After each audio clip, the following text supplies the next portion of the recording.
लेकिन बात है, किसी नगरी में एक युवक रहता था। वह युवक एक सरकारी नौकरी करता था जिससे उसे बहुत अच्छी तनख्वाह भी मिलती थी और उसी तनख्वाह से उसका पूरा परिवार चलता था। उसके परिवार में वह, उसकी पत्नी और उसकी एक बेटी थी। लेकिन फिर भी उसका मन बहुत बेचैन रहता। वह बहुत चिंतित रहता। उसे कुछ भी समझ नहीं आ रहा था कि आखिर उसके जीवन में क्या हो रहा है, वह क्या चाहता है, उसने आखिर इस धरती पर जन्म क्यों लिया है। ऐसे कई सारे सवाल उसके मन में उठ रहे थे। तभी एक दिन जब वो अपने बिस्तर पर सो रहा था तो उसे एक सपना आया। उस सपने में उस व्यक्ति ने देखा केवल एक संत से मिला है। वह संत बड़े ही ज्ञानी है, बड़े ही दयालु है। उन संत ने उसे एक ऐसा मंत्र दिया है जिस मंत्र की मदद से उसका पूरा जीवन बदल रहा है, उसका पूरा जीवन खुशहाल हो रहा है और वह बहुत खुश है। लेकिन तभी अचानक उसकी नींद खुल गई और उसके बाद वह और भी ज्यादा चिंतित हो गया, और भी ज्यादा परेशान हो गया। उसे समझ नहीं आ रहा था कि क्या यह हकीकत है या एक सपना। ऐसे ही कई दिन बीत गए। तभी अचानक वो एक दिन अपने काम के सिलसिले में कहीं जा रहा था। तभी उसे रास्ते में एक गुरुवर मिले। वह गुरुवर अपने आश्रम की ओर जा रहे थे। वह व्यक्ति उन गुरुवर को देखता है और उनके पास जाता है। उन्हें प्रणाम करके वह उनसे कहता है महाराज, मैं कई दिनों से सो नहीं पाया हूँ। मेरा मन बहुत बेचैन रहता है। मेरा मन किसी भी काम में नहीं लगता। मैं हमेशा दुखी रहता हूँ, सोचता रहता हूँ, चिंतित रहता हूँ। और तो और अभी कुछ दिनों पहले ही मैंने एक सपना देखा था। उस सपने में मुझे एक संत मिले थे। उन संत ने मुझे एक ऐसा मंत्र दिया था जिसे मेरा पूरा जीवन बदलने लगा था। मैं हमेशा खुश रहता था, हमेशा उत्साहित रहता था। लेकिन मुझे यह समझ नहीं आ रहा है कि जो सपना मैंने देखा था वह सच था या झूठ है। महाराज, मेरी मदद कीजिए। मैं जानना चाहता हूँ कि आखिर वह क्या था। क्या मुझे आप वह मंत्र दे सकते हैं जिससे मेरा जीवन सुख में हो जाए, जिससे मैं अपना जीवन सुखी सुखी बिता सकूं। मुझे किसी चीज की कोई चिंता ना रह जाए, ना ही किसी चीज का कोई डर हो। उस व्यक्ति की यह बात सुनकर वह गुरुवर जोर से हंस पड़े और उस व्यक्ति से कहते हैं, बेटा, तुम सरकारी नौकरी वाले हो, तुम भला इन उलझनों में क्यों पड़ते हो? इससे तुम्हारा जीवन सुलझने वाला नहीं है, उलझता ही चला जाएगा। लेकिन वह व्यक्ति भी बहुत समझदार था। उसने उन गुरु की बात समझ ली। उनका इशारा वह समझ चुका था। तभी वह व्यक्ति उन गुरुवर से कहता है महाराज, कई दिन हो चुके हैं और मेरा मन अत्यधिक बेचैन है। मैं ढंग से सो तक नहीं पाता। मेरा जीवन मुझे नीरज लगता है, मेरा जीवन मुझे व्यर्थ लगता है। मैं बार बार बस यही सोचता हूँ कि आखिर मेरा जन्म क्यों हुआ है और मैं बाकियों की तरह खुश क्यों नहीं हूँ। क्या मुझे खुश होने का कोई हक नहीं? क्या मुझे अपने जीवन को खुशी खुशी बिताने का कोई हक नहीं? तभी वह गुरुवर कहते हैं, तुम भी अपने जीवन को खुशी खुशी बिता सकते हो। इस पर वह व्यक्ति कहता है, परंतु कैसे महाराज? हर कोई मुझे तरह तरह के उपाय बताता रहता है और मैंने उन तरह तरह के उपाय को अपने जीवन पर लागू किया है, लेकिन उसके बाद भी मैं हमेशा दुखी ही रहता हूँ, परेशान रहता हूँ, बेचैन रहता हूँ और मुझे मेरे सवालों का कोई जवाब नहीं मिलता। मैं बहुत चिंतित हो चुका हूँ और अपने इस जीवन से अब हार चुका हूँ। मुझे कुछ भी अच्छा नहीं लगता। तभी वह गुरु कहते हैं, बेटा, जो तुमने सपना देखा था वह बिल्कुल सच था। मैं तुम्हें एक ऐसा मंत्र दे सकता हूँ जिससे तुम्हारा जीवन पूरी तरह से बदल जाएगा। कभी वह व्यक्ति कहता है, महाराज, आपकी बड़ी कृपा होगी। यदि आप मुझे वह मंत्र दे दें, वह मंत्र मैं किसी भी हालत में अपने जीवन पर लागू करूंगा, फिर चाहे परिस्थितियां कैसे भी क्यों ना हो। उस मंत्र का हर समय, हर स्थिति में मैं पालन करूंगा। बस आप एक बार मुझे वह मंत्र दे दीजिए, मैं आपका बड़ा आभारी रहूंगा।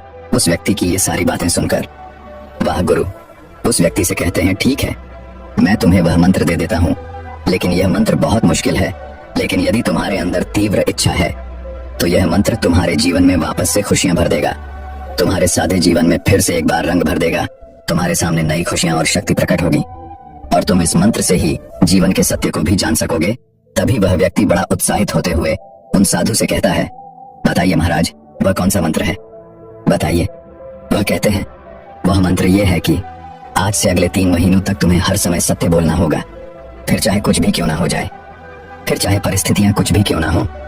तुम्हें पूरी निष्ठा से इस मंत्र का पालन करना होगा और यदि तुम इस मंत्र का पालन करने में सफल हो जाते हो तो तुम्हारा जीवन पूरी तरह से बदल जाएगा।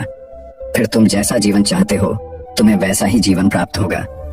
इतना कहकर वह साथ वहां से चले गए। तभी वह व्यक्ति मन ही मन यह सोचने लगा कि भला यह कौन सा मंत्र है कि मुझे सत्य बोलना होगा। मैंने तो सोचा था कि यह साधु मुझे कोई ऐसा मंत्र देंगे जिससे मेरा जीवन तुरंत ही बदलना शुरू हो जाएगा, मेरे जीवन में खुशियां आनी शुरू हो जाएंगी और मेरा जीवन पूरी तरह से बदल जाएगा। तभी वह व्यक्ति कुछ देर शांत होकर सोच विचार करता है और फिर वह यह तय करता है कि वह उन गुरु की बातों पर चलेगा, उन गोलू की बातों का पालन करेगा और वह 3 महीने तक सत्य ही बोलेगा। वह यह निश्चय कर लेता है कि आपसे चाहे कुछ भी क्यों ना हो जाए, समय चाहे कैसा भी क्यों ना हो, वह केवल सत्य ही बोलेगा। और उस व्यक्ति ने उसी क्षण से झूठ त्याग दिया और उसने सत्य बोलना शुरू कर दिया। वह एक सरकारी नौकरी करता था जहां पर वो और उसके अन्य मित्र भी रिश्वत लिया करते थे। उसने उसी दिन से रिश्वत लेना बंद कर दी। और इस व्यक्ति की एक और आदत थी, वो पल पल चाय पिया करता था। उसने वो चाय पीना भी छोड़ दी। धीरे धीरे उसके मन से चाय पीने की इच्छा खत्म होती चली गई।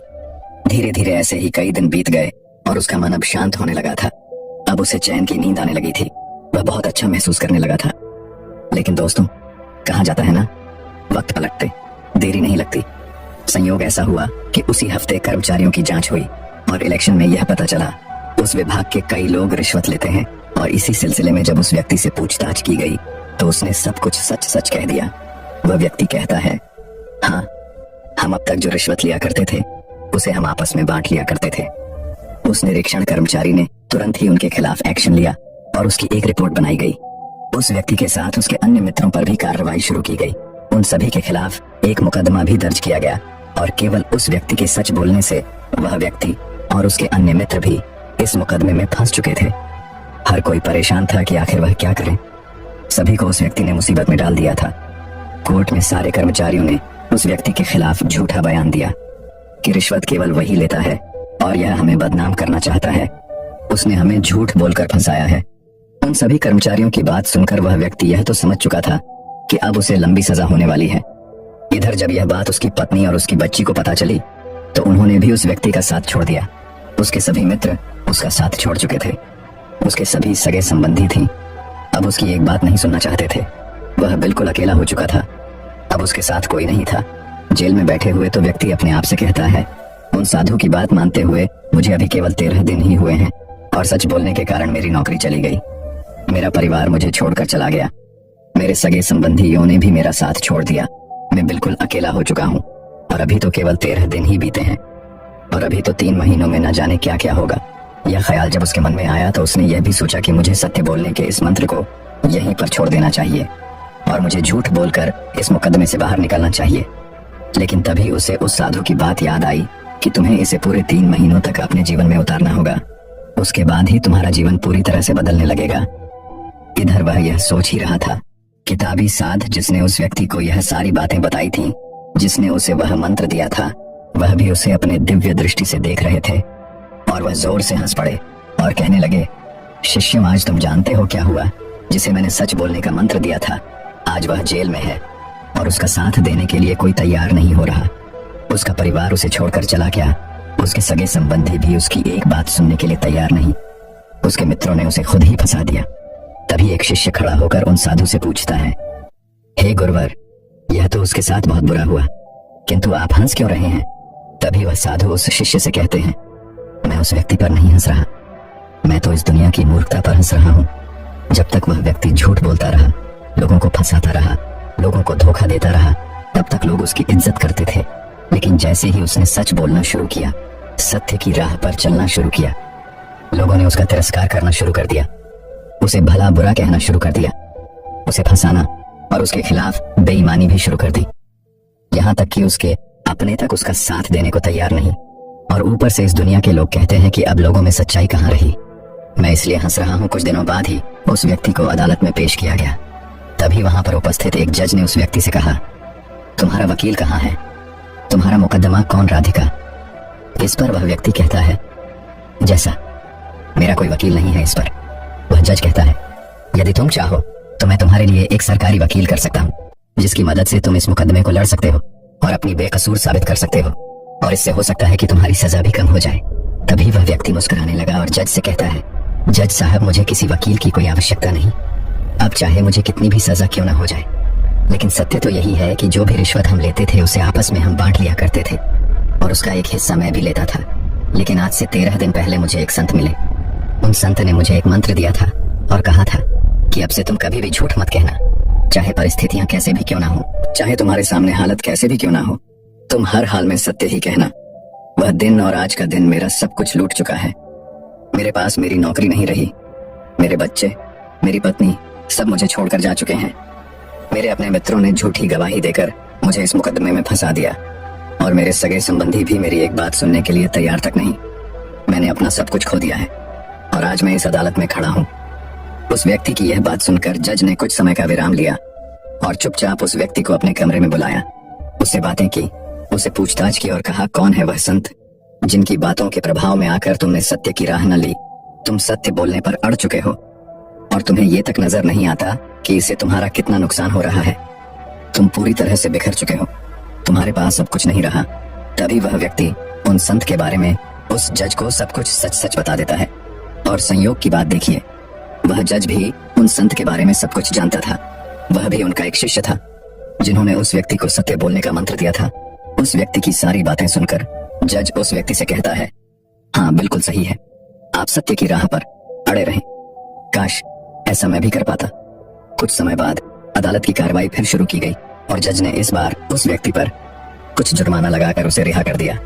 लेकिन अब उस व्यक्ति की नौकरी नहीं थी, न ही उसके साथ उसके परिवार वाले थे, न ही उसके सगे संबंधी। वह बिल्कुल अकेला था। हर कोई उसे पागल समझता था, उसे बेवकूफ समझता था। सभी ने अपना नाता उससे तोड़ लिया। उन्होंने जैसे तैसे हिम्मत बांधी और एक किराए का कमरा लिया और उस किराए के कमरे में वो आसपास के बच्चों को शिक्षा देने लगे। लेकिन उन्होंने अपना सत्य का संकल्प छोड़ा नहीं था। वह अपने सत्य के संकल्प पर अभी भी अडिग थे और उनके इसी संकल्प के कारण उनके जीवन में वह दिन भी आया जिसका वह इंतजार कर रहे थे। एक दिन उनके घर पर एक चिट्ठी आई और चिट्ठी में यह लिखा हुआ था, आपके पिता के पास जमीन का एक टुकड़ा था जिसे सरकार ने अपने कब्जे में रखा था, लेकिन अब सरकार आपको मुआवजे के तौर पर 13 लाख रुपए दे रही है। जबकि हैरानी की बात यह है कि उस व्यक्ति को उस जमीन के बारे में कुछ भी नहीं पता था। वह तो यह भी नहीं जानता था कि उसके पिता के पास ऐसी कोई जमीन भी है। और जब उसने दिन पर ध्यान दिया तो उसने देखा कि उसका 3 महीने का जो संकल्प था सत्य बोलने का, वह पूरा हो चुका था। और वह यह समझ चुका था कि 3 महीने झूठ न बोलने का इनाम उसे आज मिला है। वह तुरंत अपनी पत्नी और बच्चे के पास गया और मुआवजे की जो रकम उसे मिली थी उसने अपनी पत्नी और बच्चों को दे दी और अपनी पत्नी से कहता है, मैंने आज तक बहुत झूठ बोले थे, बहुत लोगों को धोखा दिया था, बेईमानी की थी, जिस कारण मेरा जीवन पूरी तरह से नीरस हो चुका था। मैं हमेशा डर में रहता था, मेरे मन में एक अजीब सा भय लगा रहता था। मैंने हंसना छोड़ दिया था, जीना छोड़ दिया था। लेकिन अब जब से मैंने सच बोलना शुरू किया है, मैं कठिनाइयों के बीच में भी हमेशा खुश रहता हूँ। मुझे किसी बात का कोई डर नहीं, मेरे मन में किसी प्रकार का कोई भय नहीं। मेरे मन में हमेशा एक चैन की शांति रहती है। मैं हमेशा खुश रहता हूँ और इसके लिए मैं उन संत का बहुत बहुत आभारी हूँ जिसने मुझे 3 महीनों के लिए ये संकल्प दिया था। अब वो 3 महीने पूरे हो चुके हैं। 3 महीनों के बाद जब मुझे इतना फायदा हो सकता है तो मैं यह देखना चाहता हूँ कि अगर मैं जीवन भर झूठ ना बोले, सत्य की राह पर चलन सत्य कहो, तो मेरा कितना फायदा हो सकता है। और इसीलिए आज मैं तुम्हारे पास आया हूँ ताकि यह पैसे मैं तुम्हें दे सकूं। यह पैसे तुम रखो और तुम इसे अपना जीवन बनाओ। और मैं वापस आपके उसी राह पर जा रहा हूँ, क्योंकि जिस राह पर मैं चल पड़ा हूँ उस राह पर तुम्हारा चलना नामुमकिन है। उस राह पर बहुत मुश्किलें हैं, बहुत कठिनाइयां हैं, लेकिन भीतर ही भीतर बहुत आनंद भी है। इतना कहकर वह वहां से चला जाता है और ठीक उसी समय वह गुरु भी अपने ध्यान की दृष्टि से देख रहे होते हैं और वह जोर से हंसते हैं और अपने उन शिष्यों से कहते हैं, तुम जानते हो आज क्या हुआ है? उस व्यक्ति ने आज सब कुछ खोकर भी सत्य का साथ नहीं छोड़ा। आज उसने सत्य की शक्ति को जान लिया है और यह एक महान जीवन का आरंभ है। ऐसा व्यक्ति चाहे जहां भी रहे, वह लोगों के लिए प्रेरणा और शक्ति का स्रोत बनेगा।